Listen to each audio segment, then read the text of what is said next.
This is African American History is American History.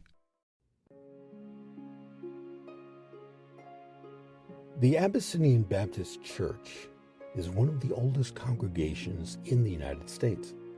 It's located at 132 West 138th Street, between Adam Clayton Powell Jr. Boulevard and Lenox Avenue, in the Harlem neighborhood of Manhattan, New York City. The Abyssinian Baptist Church was formed in 1808 when visiting Ethiopian seamen and free African American parishioners left the First Baptist Church of New York City in protest over being restricted to racially segregated seating. They named their new congregation the Abyssinian Baptist Church after the historic name of Ethiopia. During the 20th and 21st century, prominent ministers of the church included Adam Clayton Powell Sr., Adam Clayton Powell Jr., Samuel DeWitt Proctor, and Calvin Butts. On Sunday, April 30th, 1944, the radio program New World A-Comin' broadcast an episode entitled The History of the Negro Church in New York, live from the Abyssinian Baptist Church.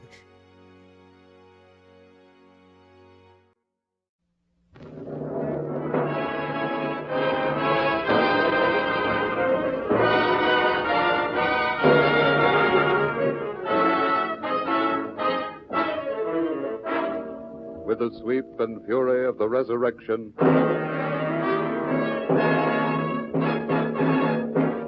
there's a new world a-coming. Every Sunday at this hour, WMCA, in cooperation with the citywide Citizens Committee on Harlem, brings you New World A-Coming, a series of vivid programs dramatizing the inner meanings of Negro life by Roy Otley. Today we are broadcasting from the auditorium of one of the oldest congregations in the United States, the Abyssinian Baptist Church in Harlem. The Reverend Adam Clayton Powell is pastor. He succeeded his father, Dr. A. Clayton Powell Sr. Under the direction of Elfrida Sandifer, you will hear the young people's choir of the Abyssinian Baptist Church, composed of school children and young war workers between the ages of 12 and 19, Josh White in his guitar and his narrator, Canada Lee, in the story of the Negro Church in New York.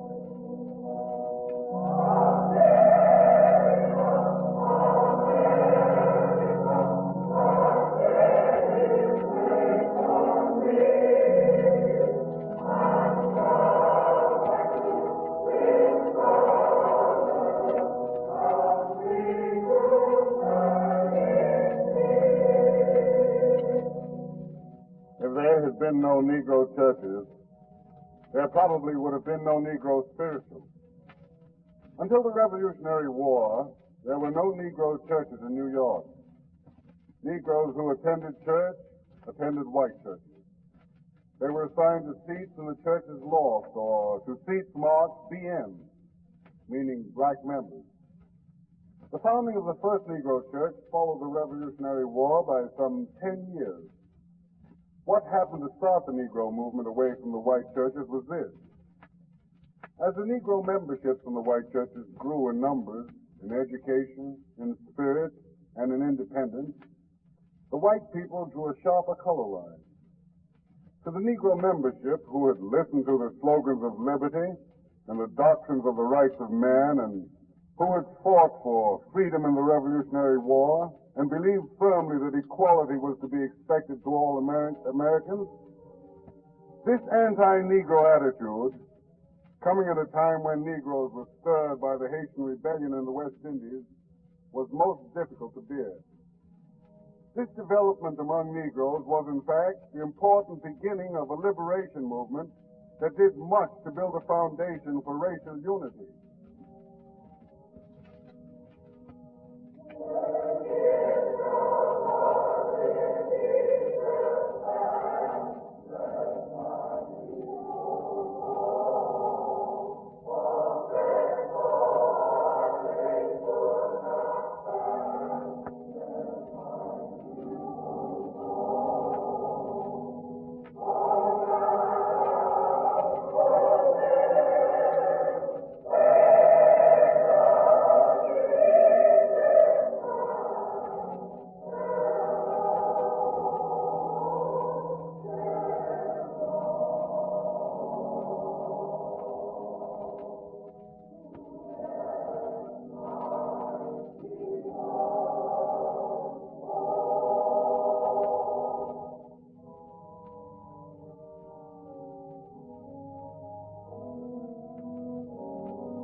great rift between Negroes and white churches came in 1796. A number of Negroes endeavored to avoid the many racial discriminations by holding separate meetings. They purchased a lot at the corner of Church and Leonard Street, and here in 1800 erected the first Negro church. It became known as the African Methodist Episcopal Church. This church was built brick by brick by the Negro membership.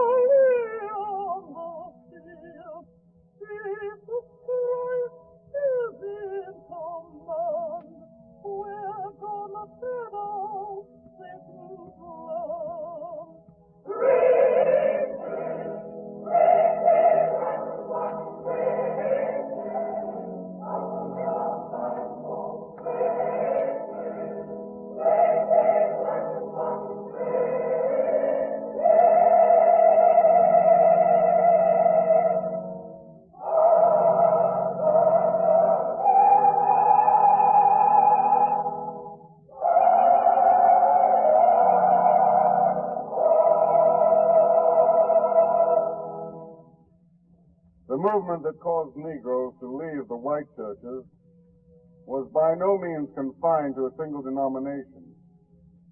Negro Baptists, although they had worshiped with their white brethren in apparent harmony, split from the fold in 1808. The following year, the Abyssinian Baptist Church was started by 18 members in a building on Anthony Street. Soon, nearly every white denomination had a counterpart among Negroes, including a temple for black Jews. In those days, the church was more than mere sectarianism to the Negro, more indeed than religion. It was a center and stronghold of his independent existence. It was a refuge and shelter for runaway slaves. It furnished a meeting place and a platform for the anti-slavery struggle. The church cared for the sick and gave food and succor to the destitute.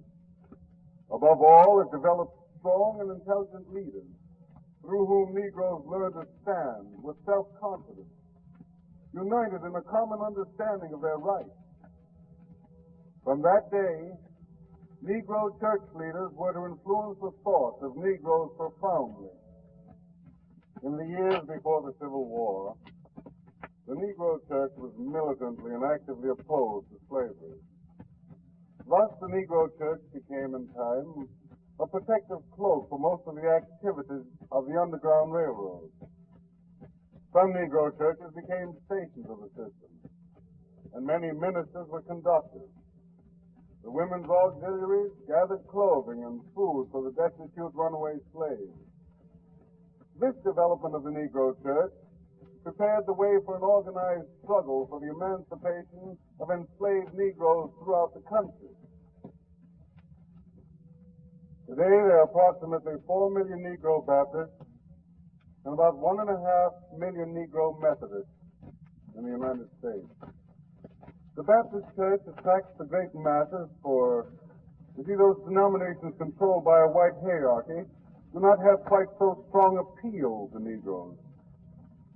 For the Negro Church, developed by the Negro during slavery, is his very own, to an extent equaled by few other institutions. Not alone is the church the center of the Negro's independent existence, but it is one of the most important tools the Negro has in his struggle for the extension of democracy in American life. Oh, get together, come on, brothers. Join all together, get together, come on, brothers. We've got to defend this land. Get together, come on, brothers. Join all together, get together, come on, brothers. We've got to defend this land. I've been pushed all over this land ever since old Black Joe. But I'm gonna pick up my sword and shield, and I ain't gonna run no more. Get together, come on, brothers. join all together, get together, come on. Brothers, we've got to defend this land. Now, some folk go by color, and some folk go by the man. But if we want to win this victory, we must go hand in hand. Get together, come on. Brothers, join all together, get together, come on. Brothers, we've got to defend this land. Get together, come on. Brothers, join all together, get together, come on. Brothers, we've got to defend this land. Now, I've been Jim Crow, I've been tried, and I've been ostracized. But if we want to win this victory, we must go side by side. Get together, come on. Brothers, join all together, get together, come on. Brothers, we've got to defend this land. Now, freedom, that's my aim, and I'll fight for it till I die, until we fight side by side. I won't be satisfied. Get together, come on. Brothers, join all together, get together, come on. Brothers, we've got to defend this land.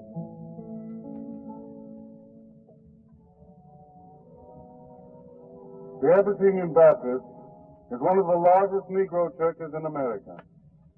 It has a membership of nearly 14,000. The development of the other churches in Harlem has been similar. With the migration of Negroes to Harlem, many churches were forced to pursue their flocks. An era of large-scale buying and building set in. Today, there are more than 250 established Negro churches in New York. There are also 4 Roman Catholic churches in Harlem.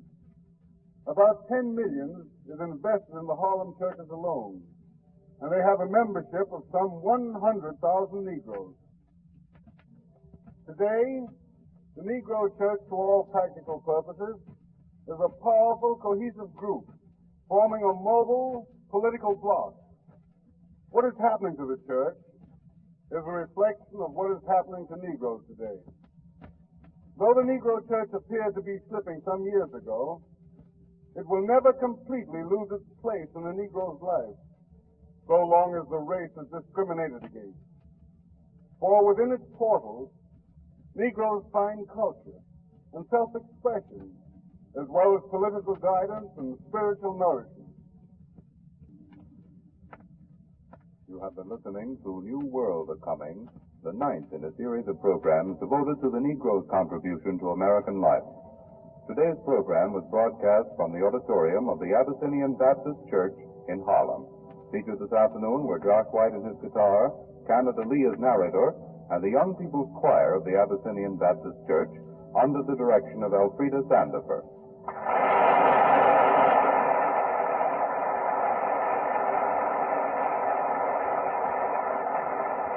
This was a public service feature of WMCA.